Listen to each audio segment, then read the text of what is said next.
Selamat datang di Teater Syahid. Untung-untung merokok dihisap Bapak. Ibu pelinting rokok tulang banting. Aku ingin kalian hidup 1000 tahun lagi atau tidak selama-lamanya. Kain putih kafan tanda mati, bang rokok pelutan ibu. Insan mati karena asap, kepul asap basi perasaan lara.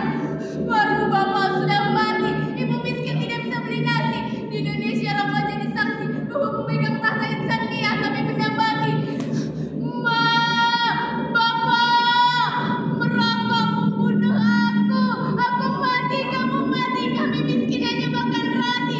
La ilaha illallah. La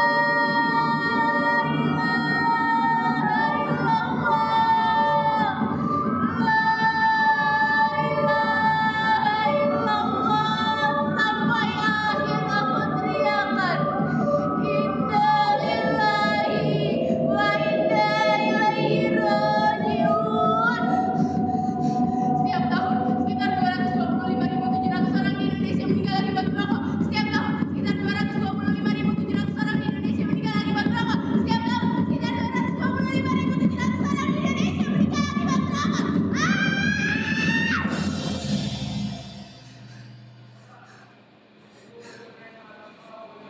Kalimat itu terus saja menghantuiku, hinggap dan mengendap di dalam kepala, membuatku tidak habis pikir. Betul-betul tidak mengerti dengan pola pikir banyak perokok termasuk Bapak. Usianya sudah kepala 5 dan sering sakit-sakitan, tapi hobinya merokok tidak juga mau berhenti.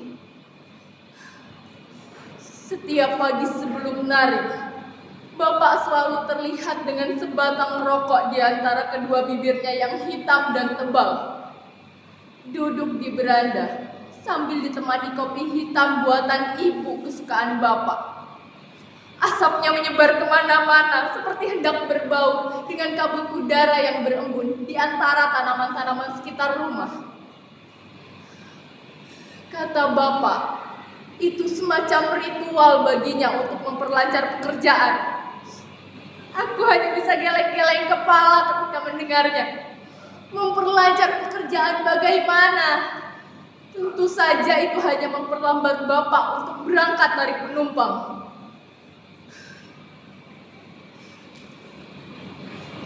Terakhir kali dinasehati, Bapak malah bilang bahwa merokok adalah upaya untuk menutup mulut dari mencaci maki kerja pemerintah yang tak becus mengurusi negara. Sehingga oleh karena itu, Bapak malah menasehatiku balik dan berkata bahwa aku harus rajin belajar supaya bisa menggapai cita-cita agar berguna bagi orang tua, agama, bangsa, dan negara. Maksudku kan baik, mengingatkan Bapak bahwa merokok itu tidak baik. Bukan hanya untuk dirinya sendiri, tapi juga untuk orang-orang di sekitarnya.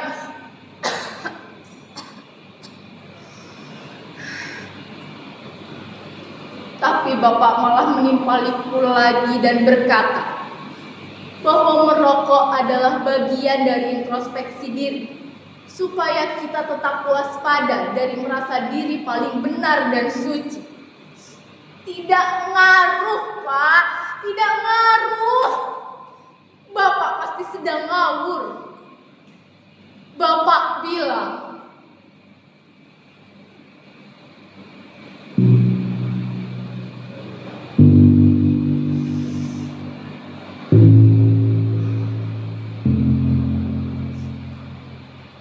loh, enggak merokok, tapi dendam. Ya sama saja jatuhnya hancur, Dok.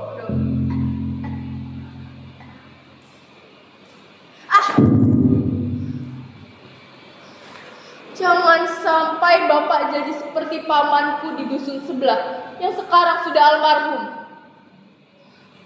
Baru 3 hari yang lalu paman meninggal dunia akibat kerusakan pada sel-sel di organ paru-parunya. Menghitam dan tak bisa digunakannya bernafas.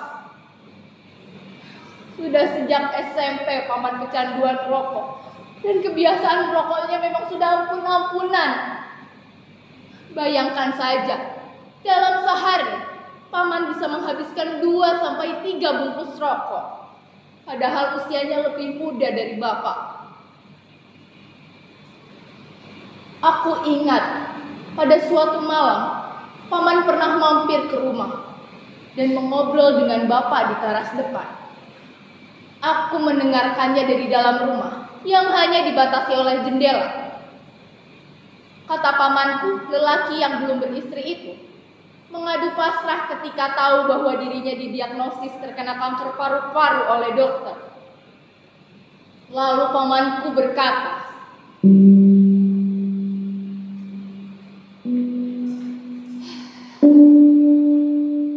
"Ya sudahlah, hidup mati itu kan di tangan Tuhan. Merokok atau tidak, toh manusia akan tetap mati pada akhir."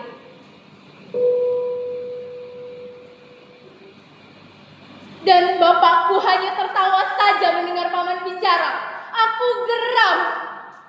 Tentu saja dengan berhenti merokok akan berpeluang berumur panjang dan hidup akan lebih mudah dan indah. Hitung saja, biaya yang dikeluarkan untuk belanja rokok, terutama oleh rumah tangga keluarga miskin seperti kami ini, dapat dialokasikan untuk mengonsumsi daging sebanyak 14 kali. Jumlah tersebut jika dihitung-hitung juga setara dengan 6 kali pembelian susu dan telur, atau bisa juga untuk membayar biaya pendidikanku selama 7 bulan.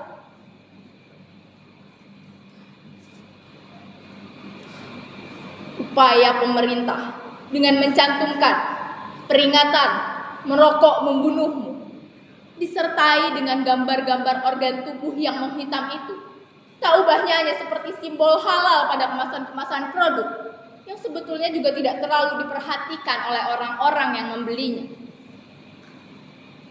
Kebanyakan dari mereka hanya peduli apakah barang tersebut murah atau tidak, atau seberapa banyak barang yang akan mereka peroleh dengan uang yang seadanya itu. Kenapa pemerintah tak coba saja untuk menghentikan peredaran rokok?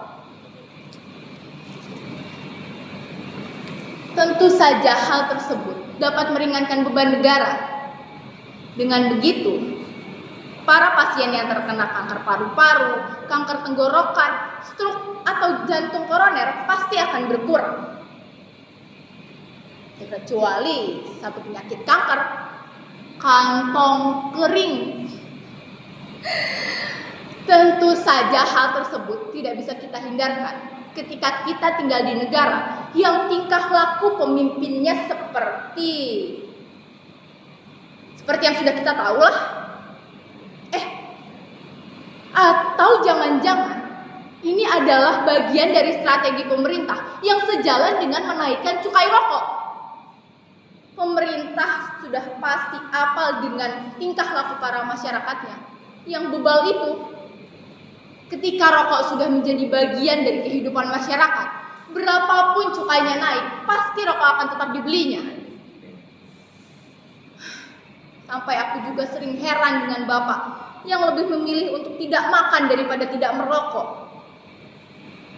Pemerintah sudah pasti tidak peduli dengan kesehatan masyarakatnya. Tapi sebagai anak, tentu saja aku khawatir dengan kesehatan bapak. Terlebih lagi bapak masih sering kali pulang malam hampir setiap hari sambil menunggu ibu bekerja pulang dari pabrik ketika gilirannya shift 2. Jangan berharap muluk-muluk pada pemerintah. Jika larangan merokok masih berdampingan dengan iklan rokok, jika rokok dihina-dina tapi pajak rokoknya diemplok juga, jika rokok dibutuhkan untuk jadi sponsor. Tunggu sebentar. Tapi bagaimana dengan nasib ibuku nanti? Jika rokok dilarang dan peredarannya dihentikan, pabrik rokok tempat ibu bekerja pasti akan terancam tutup dan seluruh karyawannya akan diberhentikan termasuk ibu. Padahal ekonomi tembakau dan industri rokok secara besar menjadi rumah tempat bergantungnya banyak sekali orang yang mata pencahariannya berasal dari tembakau, yang mana rantai tata niaganya begitu banyak.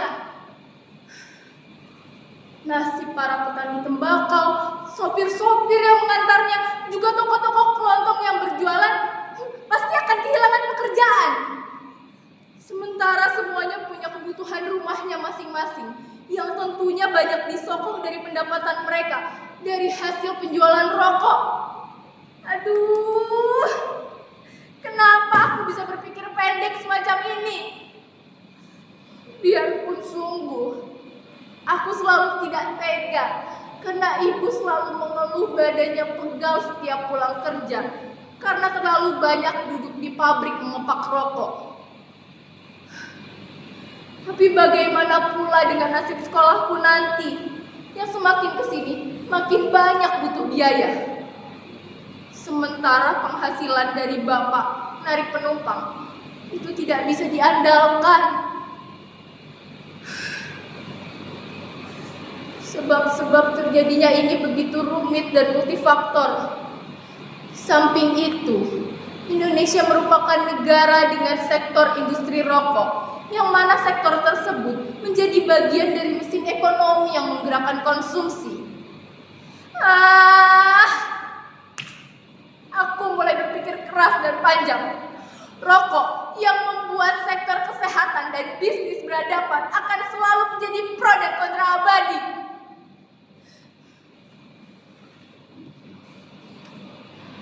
Industri rokok bagi dua mata pisau. Di satu sisi, rokok berbahaya bagi kesehatan masyarakat. Tapi di satu sisi yang lain, rokok membantu negara dalam kemajuan ekonomi. Kementerian Kesehatan bekerja keras agar konsumsi rokok dapat dibatasi karena berbahaya bagi kesehatan masyarakat.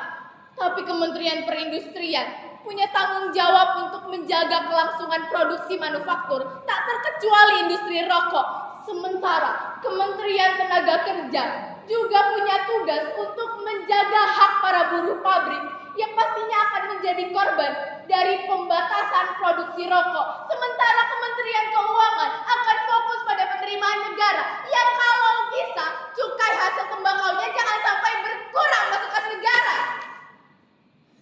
Tapi mari kita lihat kembali dalam bidang pendidikan. Rokok dibutuhkan menjadi sponsor beasiswa. Dalam bidang olahraga, rokok diperlukan jadi sponsor berbagai cabang kejuaraan. Dalam bidang kesehatan, rokok membantu negara menutupi tanggungan BPJS dan masih banyak lagi sektor-sektor lain yang ditanggung oleh pajak rokok.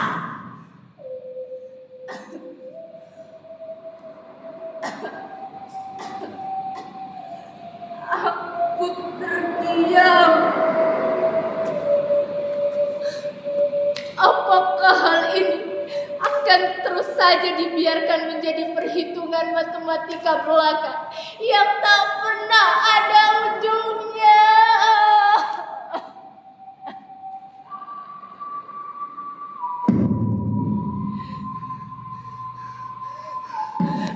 Bapak, Bapak, Bapak, Bapak, Bapak, Bapak, Bapak, Pak, Bapak.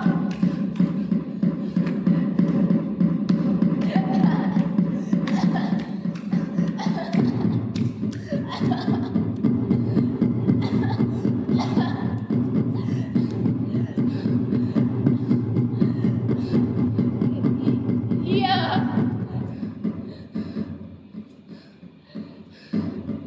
Sampai suatu hari